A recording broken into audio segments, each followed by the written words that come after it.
वहीं जनपद कुशीनगर में 525 करोड़ से अधिक की लागत की विभिन्न विकास परियोजनाओं के लोकार्पण और शिलान्यास के लिए कार्यक्रम का आयोजन किया गया, जहां पर मुख्यमंत्री योगी आदित्यनाथ ने बतौर मुख्य अतिथि के रूप में शिरकत की और विकास परियोजनाओं के लोकार्पण और शिलान्यास। और इसके बाद सीएम योगी ने कार्यक्रम को संबोधित करते हुए कहा कि ये लोग सत्ता में थे तो मुसहर जाति के लोग भूख से तड़प रहे थे, बच्चे बीमारी की चपेट में आ रहे थे। हमने बच्चों को उज्जवल और सुरक्षित भविष्य दिया है।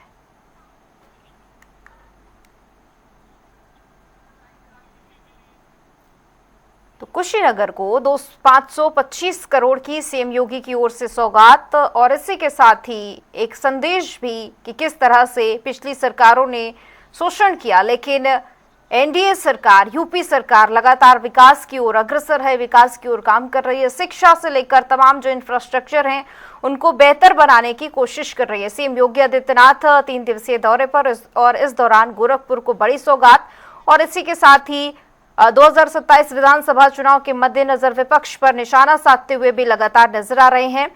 और बच्चों के सुरक्षित भविष्य को लेकर भी सीएम की ओर से जोर दिया गया। 5 बजे कार्यक्रम में शामिल होंगे सीएम, लेकिन उससे पहले जनसभा को संबोधित किया और संबोधन के दौरान विपक्ष पर निशाना साधा, पिछली सरकारों पर निशाना साधा। यही सीजन हुआ करता था। इंसेफ्लाइटिस से हजारों की संख्या में मासूम बच्चे तड़पते थे। लखनऊ में बैठी हुई सरकार की कानों में जूं नहीं रेंगता था, कोई संवेदना नहीं थी। उन बच्चों के लिए इनके मन में कोई संवेदना नहीं थी। याद करिए, यही कुशीनगर है। सबसे ज्यादा इंसेफ्लाइटिस से पीड़ित बच्चे कुशीनगर के जाते थे और बीआरडी मेडिकल कॉलेज में उनको जाकर के उपचार के लिए मजबूर होना पड़ता था। बेड नहीं थे, उपचार की व्यवस्था नहीं थी, कुशीनगर में कोई सुविधा नहीं हुआ करती थी। एक पक्ष उन मासूम बच्चों का है और दूसरा पक्ष है मुसहर जाति से जुड़े हुए लोगों का। याद करिए, गरीबों के बारे में चिल्ला चिल्ला करके कहने वाले लोग 4-4 बार प्रदेश में उन्हें सरा शासन में रहने का अवसर प्राप्त हुआ, लेकिन मुसहर जाति के लोगों को मकान नहीं दे पाए, मुसहरों को जमीन का पट्टा नहीं दे पाए,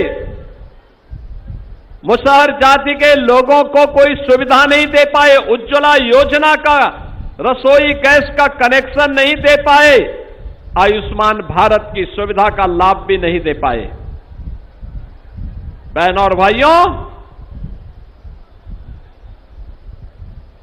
ये लोग जो भाषण करते हैं, ये लोग जो घोषणाएं करते हैं, इनकी हकीकत देखो। जब ये सत्ता में थे तब इन्होंने क्या किया। भूख से मुसहर जाति के लोग तड़प करके मरते थे, कोई पुरसा हाल नहीं। गरीबों के घर में राशन कार्ड नहीं था, कोई पूछने वाला नहीं था। मासूम बच्चे इंसेफ्लाइटिस और अन्य विषाणु जनित बीमारियों की चपेट में आते थे, कोई पूछने वाला नहीं था। उपचार का उत्तम व्यवस्था नहीं था, कोई पूछने वाला नहीं था। उच्च शिक्षा का महत्वपूर्ण केंद्र होना चाहिए था, कोई पूछने वाला नहीं था। सड़कें अच्छी नहीं थी। बहनों और भाइयों, ये कहानी तो केवल कुशीनगर की है। आज जब मैं कुशीनगर में आता हूं, इन मासूम बच्चों को देखता हूं और वे बच्चे जब मेरे सामने आकर के खिलखिला के हंसते हैं, मुझे लगता है कि चलो, जीवन की एक सार्थकता है। इन मासूम बच्चों को हम लोगों ने उज्जवल भविष्य दिया है, सुरक्षित भविष्य दिया है, और यह जीवन में एक सार्थकता भी है।